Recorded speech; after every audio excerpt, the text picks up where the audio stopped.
These are the best pumpkin cookies you will ever try, just my opinion. But you're really gonna wanna try this recipe. This is my mother-in-law's recipe and it's really, really one of our favorites. I'm not just saying that.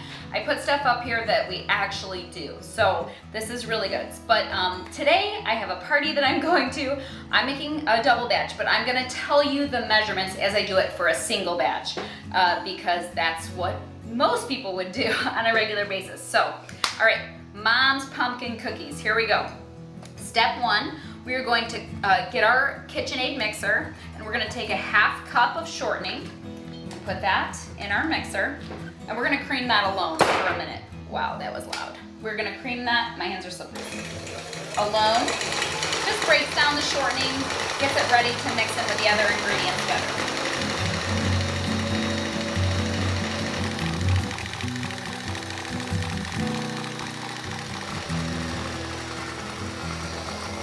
All right, to this, I'm gonna open this back up.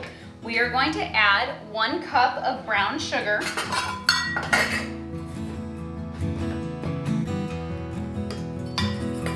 And 1 cup of that delicious pureed pumpkin that Julianne made fresh today. This is gonna be so good. Okay, so we are gonna cream these ingredients together again. Let them get incorporated. I'm gonna go slow at first, then I'll come back and put it on high speed.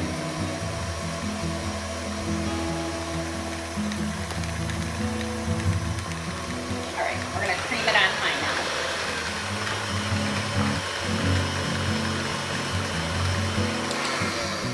I'm gonna scrape the edges.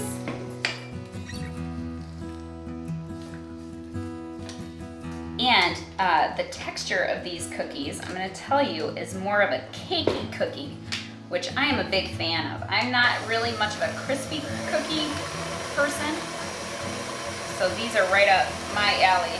All right.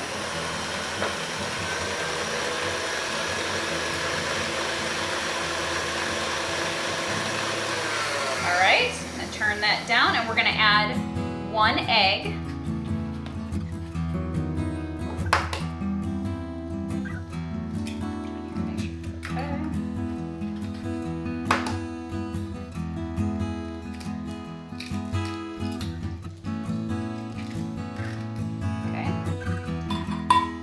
Remember, I'm doubling this for my own personal use, but for your single recipe, 1 egg.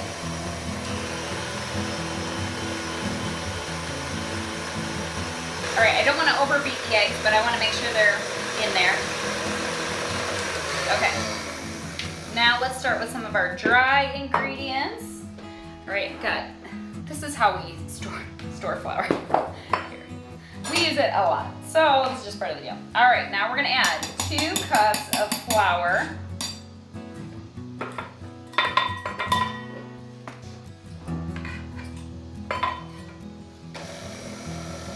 Okay, we've got our 2 cups of flour getting all incorporated. All right, we're gonna let that get a little bit mixed in first. It's a lot of stuff.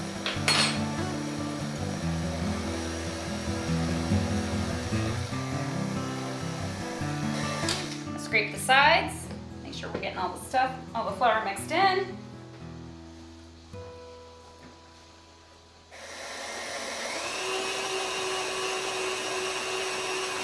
Now let that get all incorporated.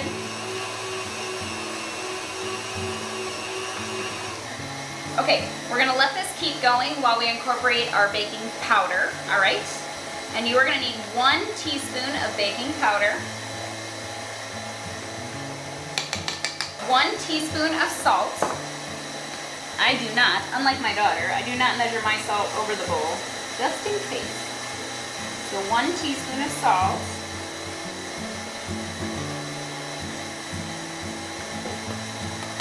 One teaspoon baking soda.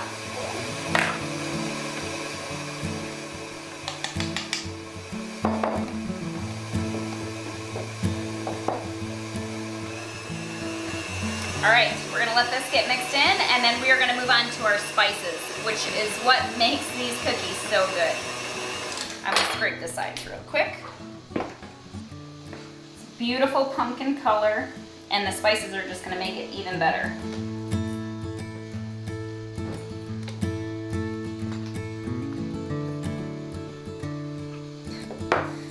Marie's trying to get a lick out of the bowl as we speak. Okay. I'm gonna go wash my hands, come right back. All right, now we're gonna move on to our spices. Now don't be shocked at this. You're gonna put in 3 teaspoons of cinnamon. Yes, you are. You're gonna get your fill of cinnamon in these cookies.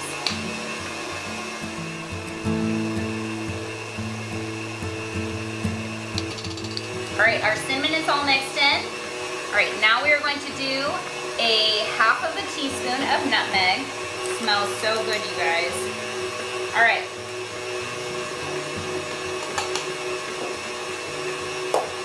All right, so there's our nutmeg. Next, I'm reading my recipe so I don't mess it up. Next, we're going to do a 1/4 teaspoon of ground cloves and a 1/4 teaspoon of allspice.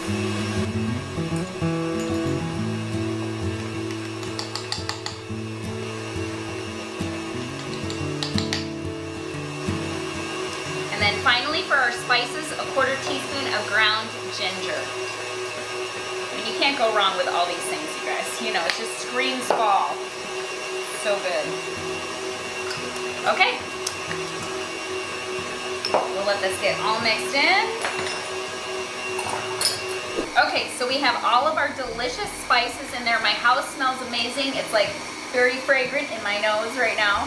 Now for the final step here, we're gonna add, you can have some variation with this. One thing you absolutely cannot leave out is the vanilla, because that's just, that would be. So we're gonna put in 1 tablespoon of vanilla.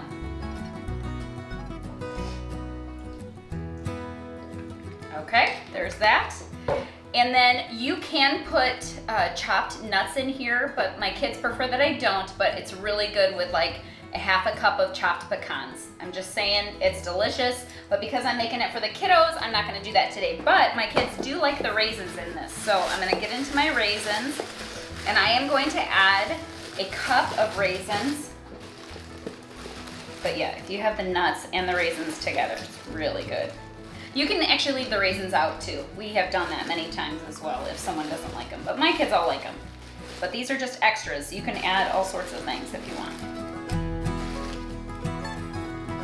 All right, now I'm gonna turn this on really slow and just get that mixed in, and then our cookies are ready to go on the pan and into the oven. Okay, our batter is done and it looks beautiful.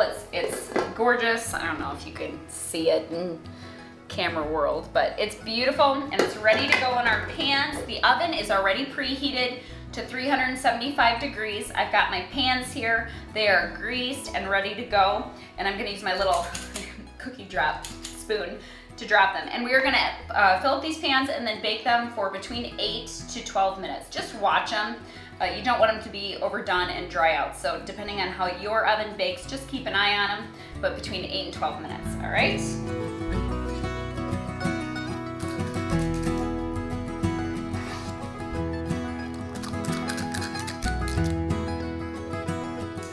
Okay, first batch is done. Both pans, I ended up leaving it in for 12 minutes this first time, but I'm gonna keep watching it. These look great.